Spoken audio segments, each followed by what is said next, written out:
Hello everyone and welcome back to the Dungeon Learner's Guide. Today we have another Commander's Guild deck tech. This is our 40th deck in the series and is called Naya Blue Permanents Matter, which is a little bit of a confusing title, but I promise we'll explain that in just a minute. Now, if you haven't seen this show before, what we are doing is we are randomly selecting a card from scryfall.com, working with a budget of $100 or less, and building a deck around a theme of the chosen card. Now, before we get into the deck tech, as always, we do have to very quickly plug some of our social media accounts. If you are ever interested on sending us suggestions for cards, or if you're ever interested in participating in a video, or you have a sweet deck that you would like us to check out, please do let us know over on Twitter, over on Reddit, or you can just send us an email. All of those accounts are always open, and I am more than happy to respond whenever I get the chance. So, with that out of the way, let's take a look at our random card of the week, which was actually suggested on Reddit by Player 4. And that card is Mirror-Sigil Sergeant. It's 5 and a white for a 4/4 Rhino Soldier with Trample. And at the beginning of your upkeep, if you control a blue permanent, you may put a token into play that's a copy of Mirror-Sigil Sergeant. So obviously, this deck wants us to be playing blue, so that way we're able to make a copy of Mirror-Sigil Sergeant every single turn. So with that in mind, I decided our commander for the week was going to be Rienne, Angel of Rebirth. Now, I know what you're saying. Why would we play a Naya commander if we need blue permanents? And so that is actually going to be our secret goal for this deck. We want to play blue and sometimes black permanents in a deck that's not allowed to play blue or black spells. So we are trying to find a way to kind of skirt around that and still trigger some of our cards, even though we're technically not allowed to. So Rienne, Angel of Rebirth, is 2 red, green, white for a 5/4 legendary creature angel. He's got flying. Other multicolored creatures you control get +1/+0, and whenever another multicolored creature you control dies, return it to its owner's hand at the beginning of the next end step. So Rienne, very powerful, kind of anthems up our team with that +1/+0, as long as they're multicolored, of course. And then can return our multicolored cards to our hand, meaning we can just kind of keep running our creatures into our opponents. Maybe they die, we put them back to our hand, we play them again. So with that in mind, let's take a look at some themes for this deck, some things that we want to try to be doing. Obviously, the first one is going to be multicolored permanents. And to represent that, we have Glass of the Guild Pact, which is a 2-mana artifact that says multicolored creatures you control get +1/+1. Nice and easy, simple and sweet. We want to pretty much just flood the board with a ton of multicolored spells and then give them all +1/+1. And if we have Rienne, another +1/+0, so we can very quickly turn a board of small creatures into very dangerous threats. Then our second theme is going to be getting our off-color permanents.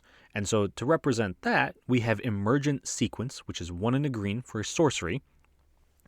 And it says, search your library for a basic land card, put it onto the battlefield tapped, then shuffle.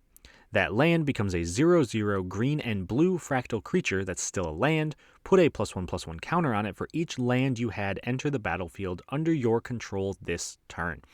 So Emergent Sequence gives us access to a blue and green fractal creature. That means that triggers Mirror-Sigil Sergeant because it is technically a blue creature in our Naya deck. And luckily for us, it's also going to become a multicolored creature, which means it gets pumped by Glass of the Guild Pact, pumped by Rienne, and if that forest were to ever die, because it's a multicolored creature, we could actually put it back into our hand and play it again. So Emergent Sequence is incredibly powerful, especially if we can play it on turn 2. We play a land, cast it, and we get a 2/2 creature right there. So incredibly powerful. And it's just a great way to kind of show off some of the ways that we want to make blue and or black creatures in our Naya deck.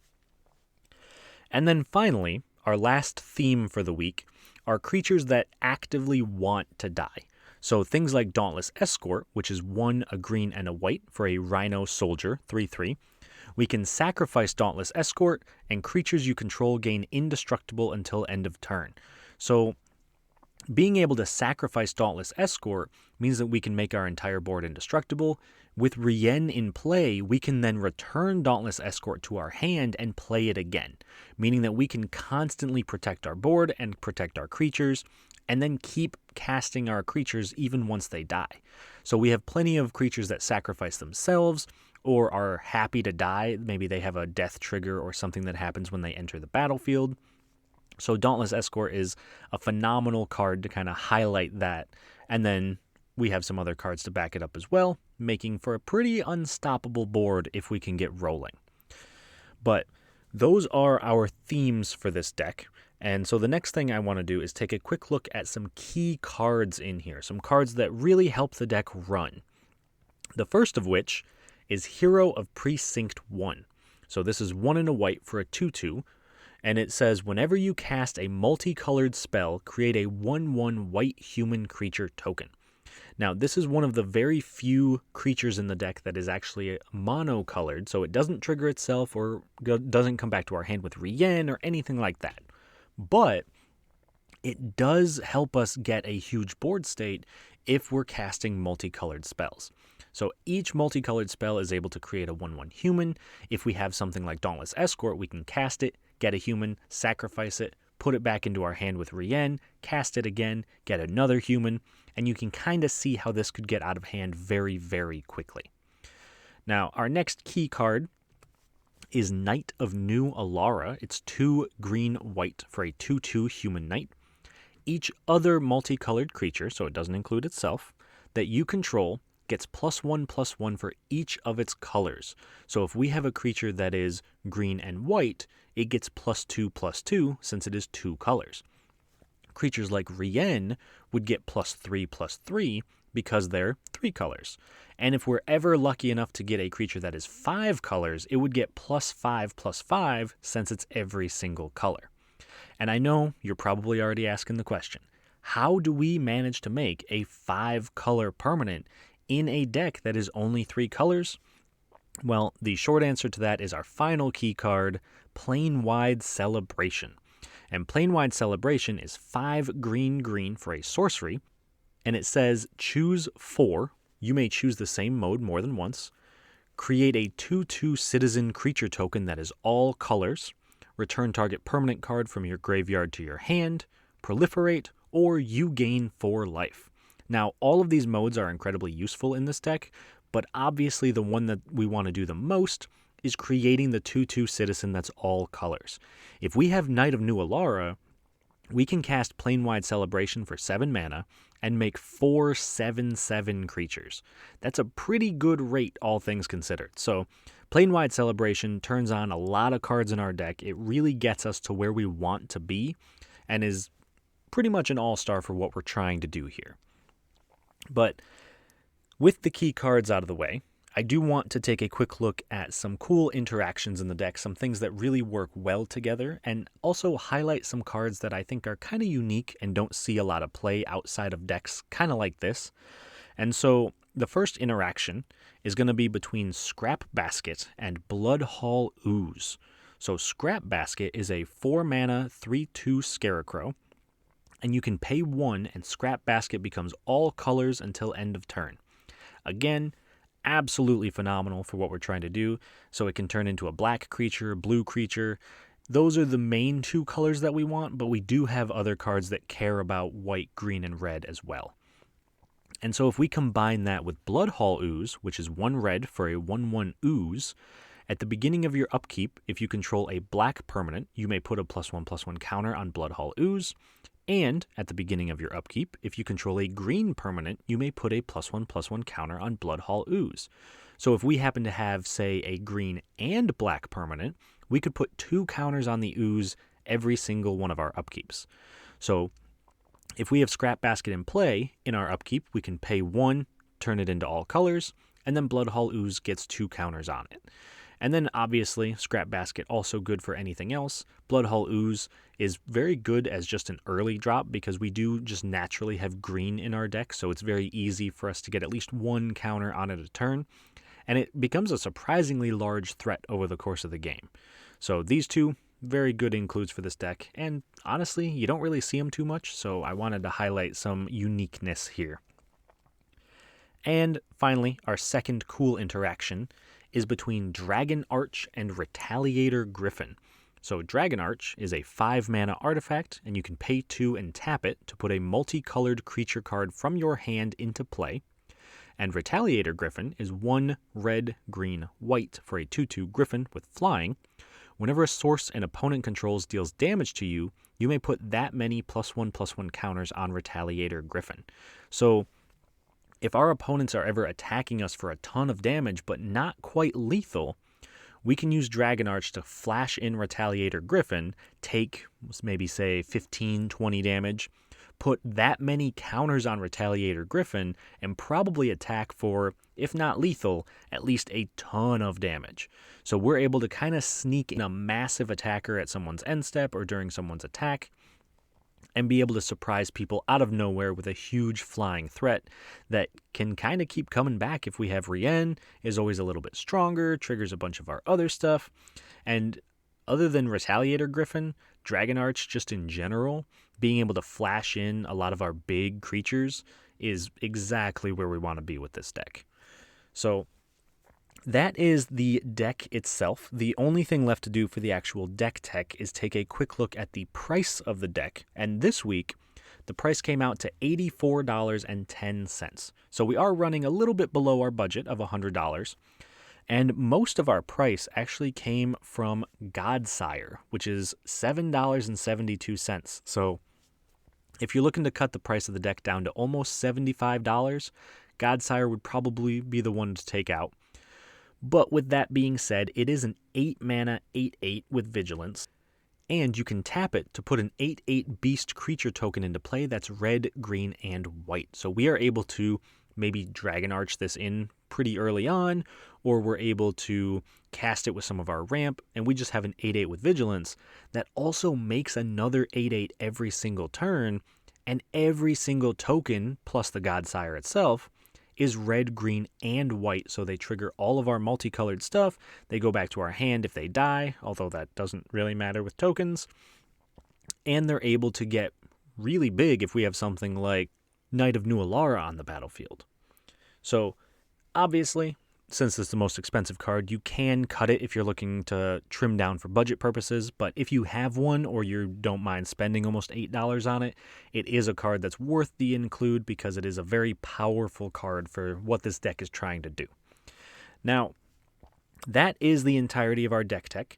The only last thing we really have to do is see how this deck functions in a game. So we are going to jump into a game with 3 opponents, see how this deck functions, see how it runs, and hopefully come out with a victory at the end.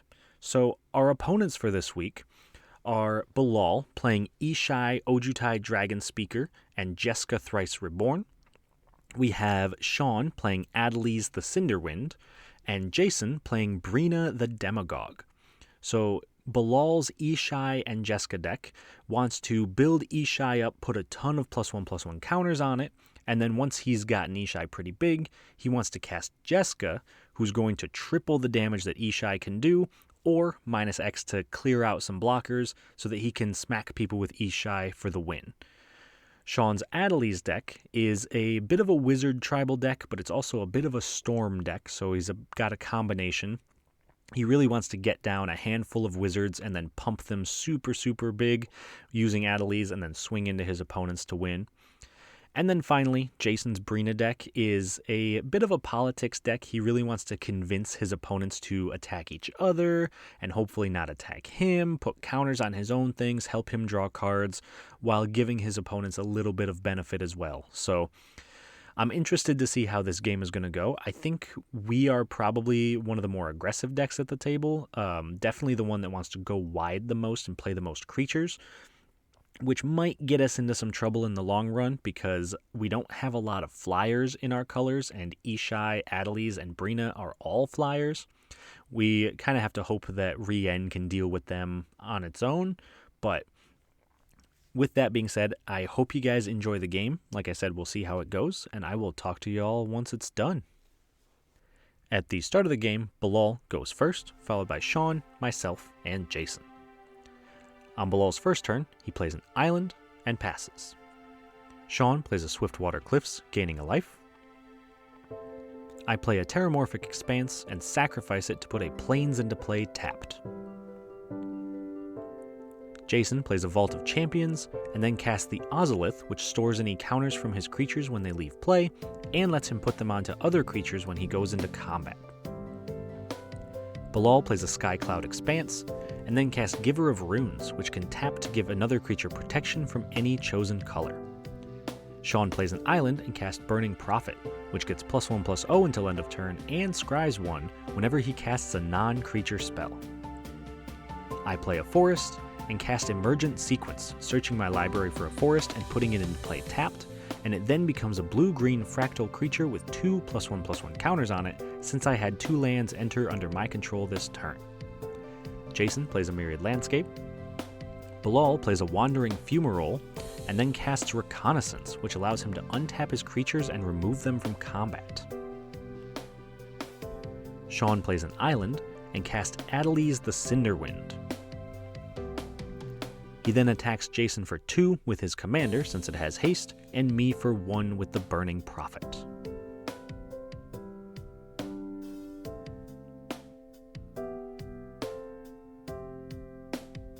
On my turn, I play a mountain, and then I cast a Rampant Growth, putting a land into play tapped. And then I follow that up by casting Kasali Pridemage, which has Exalted and can be sacrificed to destroy an artifact or enchantment. Jason plays a Plains and casts his commander, Brina the Demagogue.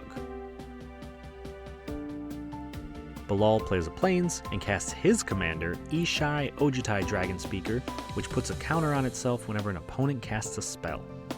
On Shawn's turn, he casts Crash Through, giving his team Trample, +1/+1, scrying 1, giving the Burning Prophet +1/+0, and drawing a card.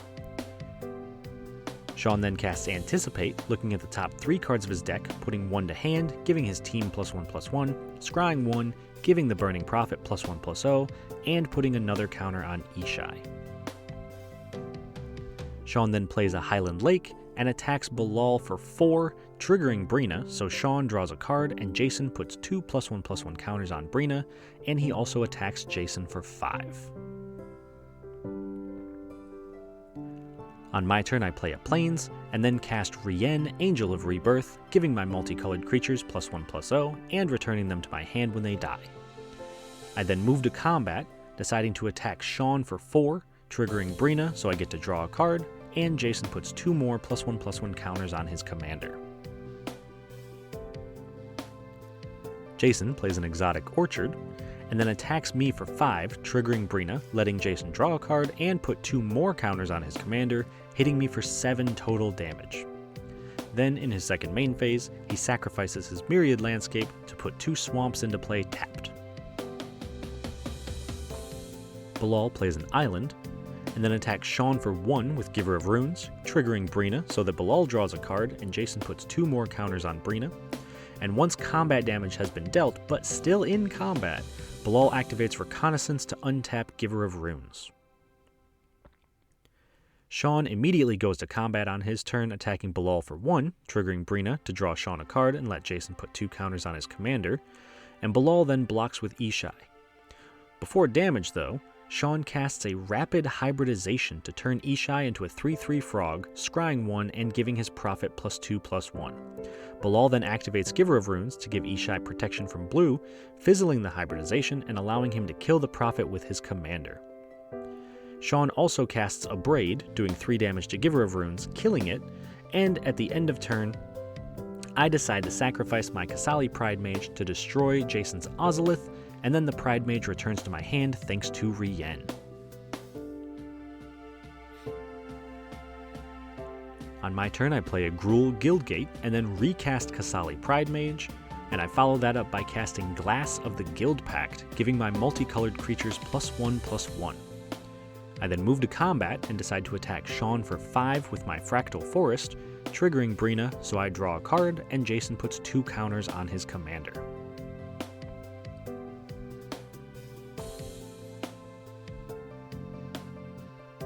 On Jason's turn, he plays a Plains, and then casts Shadric's Silverquill. He quickly moves to combat, triggering Shadrax and letting Shawn put a +1/+1 counter on all of his creatures, while Jason makes a 2/1 Inkling token.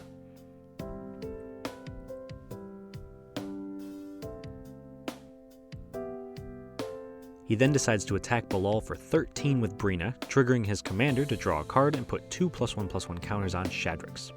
Bilal then takes the 15 commander damage, and at the end of turn, Bilal casts Chemister's Insight to draw 2 cards.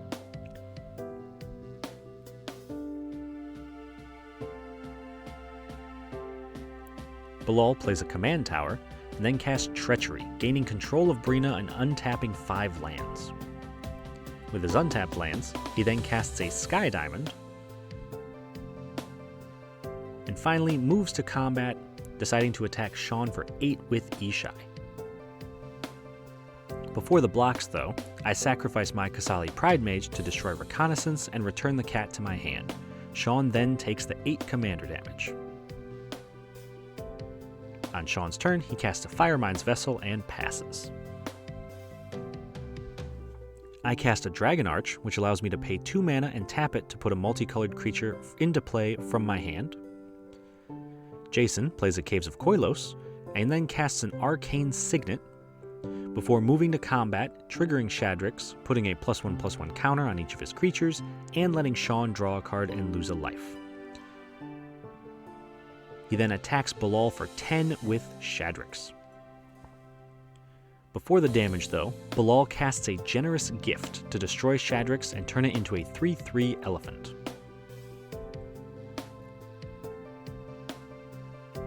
In Jason's second main phase, he casts a Magister of Worth, having the table vote whether to destroy all other creatures or to return all creatures from graveyards to play.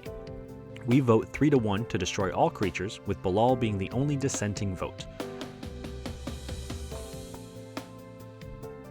Then, before Jason goes to his end step, I use the mana from my Fractal Forest that just returned to my hand to activate the Dragon Arch and put Retaliator Griffin into play, which gets a +1/+1 counter for each damage I take. On Bilal's turn, he plays an island, recasts Ishai, and then casts a Robe of Mirrors on Ishai, giving her Shroud.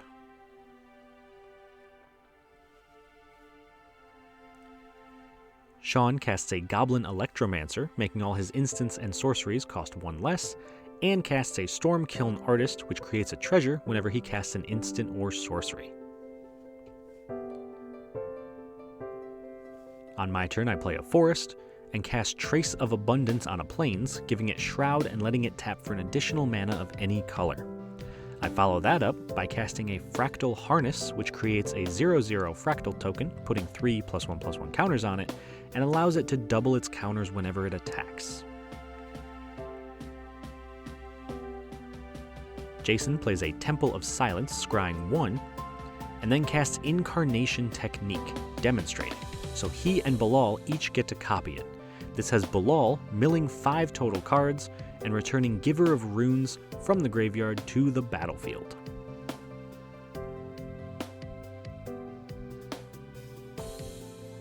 Then Jason's Resolve, milling himself for 10 and allowing him to return a Deathbringer Liege and Shadrax Silverquill to play.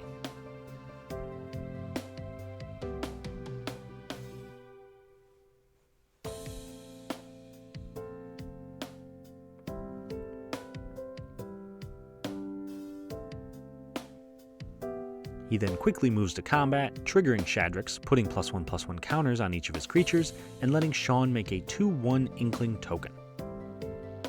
On Bilal's turn, he casts Jeska, Thrice Reborn, and activates her -3 ability, killing the Planeswalker, to do 3 damage to 3 different targets. This has him killing my Retaliator Griffin, and Shawn's Goblin Electromancer and Stormkiln Artist.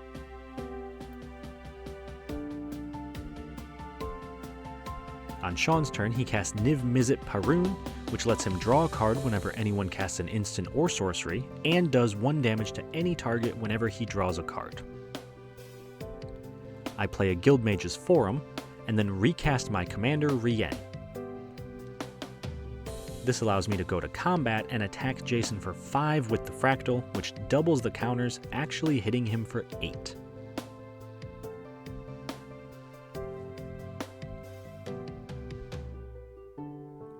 Jason recasts his commander, Brina, and since he cast a white creature, Deathbringer Liege lets him tap Rienne, and since he also cast a black creature, Deathbringer Liege lets him destroy target tapped creature, killing Rienne. He then moves to combat, putting a counter on each of his creatures and letting me draw a card and lose a life. And then he attacks me with everything he's got, triggering Brina so that he draws a card and puts 2 counters on Shadrax. This has him hitting me for a total of 28 damage.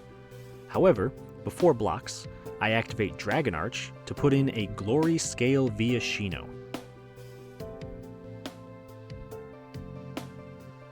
This allows me to block the Deathbringer Liege and only take 23 damage.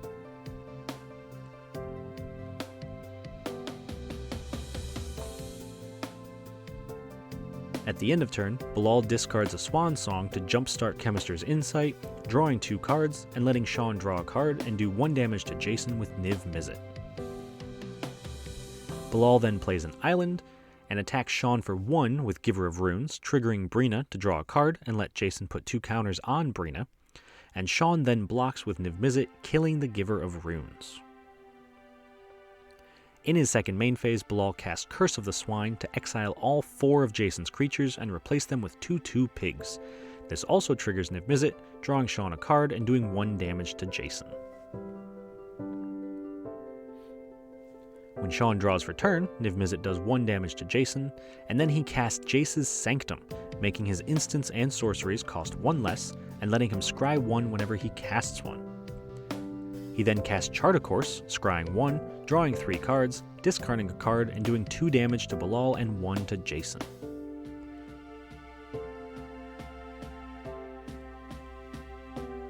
He then plays an island and casts Harmonic Prodigy, letting him double up on all the abilities of all of his wizards and shaman.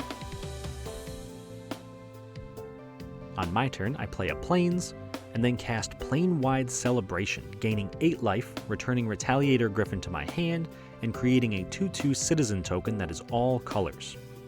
This also draws Shawn 2 cards and lets him do 2 damage each to Bilal and Jason. Jason plays a Rogue's Passage and attacks me for 8 with his pigs.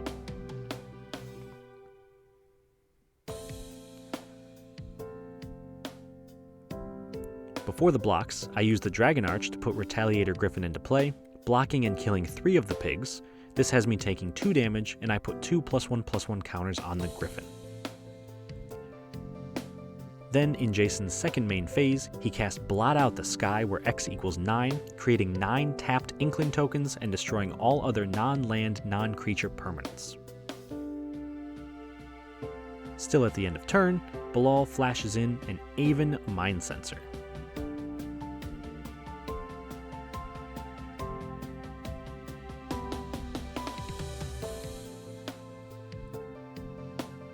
Then on Bilal's turn, he recasts Jeska and activates Jeska's -3 ability to do 3 damage to Harmonic Prodigy, Shawn's Inkling, and Shawn.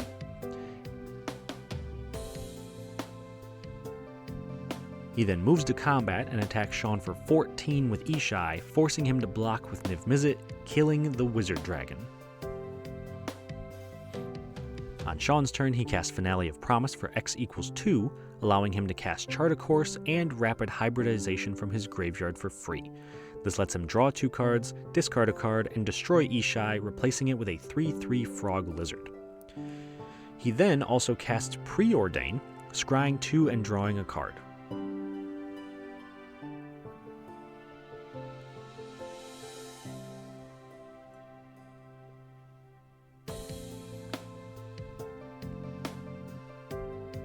Finally, he plays a Mountain, and then casts Lightning Bolt, doing 3 damage to Jeska, killing the Planeswalker.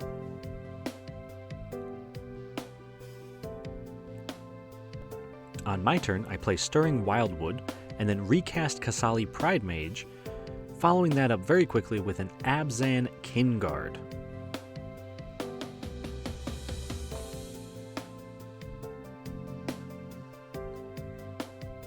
I then move to combat, attacking Shawn for 2 and Jason for 6.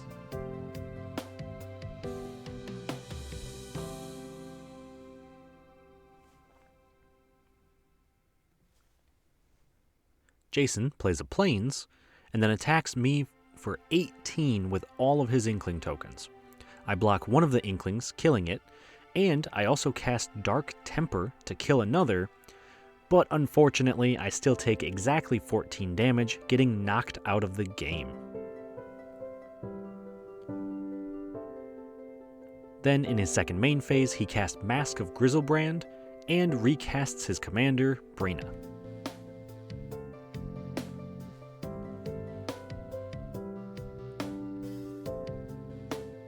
Bilal plays an island, recasts Jessica, casts Mother of Runes, and then activates Jessica's -3 ability to do 3 damage to Brina and an Inkling, killing them, and also doing 3 to Shawn.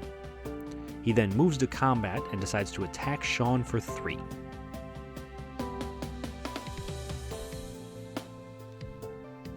Shawn recasts his commander, Adeliz the Cinderwind, and plays a Desert of the Mindful before passing.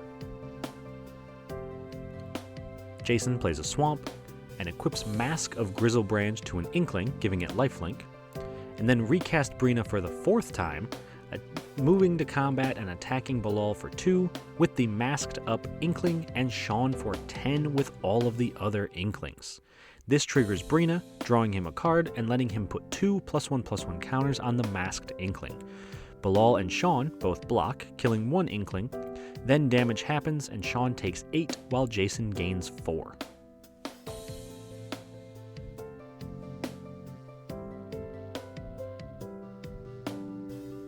On Bilal's turn, he activates Jessica's -2 ability to do 2 damage to Jason, Shawn, and an Inkling, killing it, and then he recasts Jessica and activates her -6 ability to do 6 damage to Shawn, knocking him out of the game, Brina, and the masked Inkling.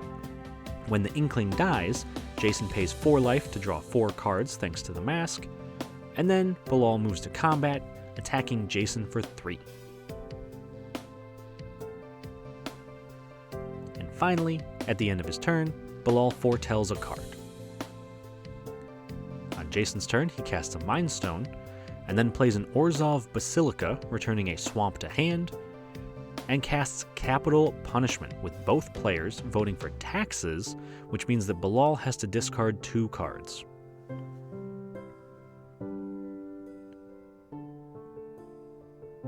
Jason then equips the Mask of Grizzlebrand to an Inkling and attacks Bilal for 6, gaining 2 life. Then in his second main phase, he casts a Keen Duelist.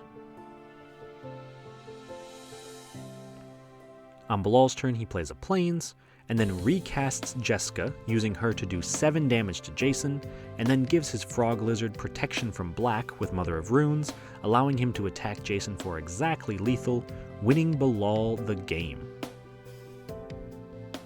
Alright, so that was a pretty sweet game. I think we did some pretty cool things, some pretty powerful things throughout the course of the game, but we never quite got anywhere with our blue or black permanents.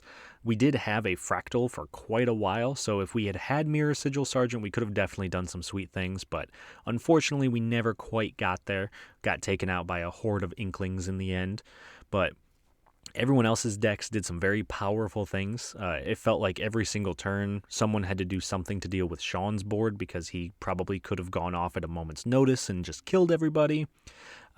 Jason, absolutely terrifying with his massive creatures. Shadrax putting in a phenomenal display here. And then, in the end, of course, Bilal being able to kind of pull it out at the end. Ishai and Jessica definitely showing their worth. Jessica especially being able to clear the board multiple times. But I think it was a very fun game. It was a bit of a longer game, but fun nonetheless. So that was our deck for the week. If you have any suggestions that you think could be made or any upgrades you think could be made to this deck, please do let me know. And as always, if you have suggestions for other videos or cards that you would like to see turned into videos, I am more than happy to take on the challenge of whatever cards you can come up with. It's always a good time. So please do like and subscribe, and I will talk to you all on the other side of the Dungeon Learner's Guide.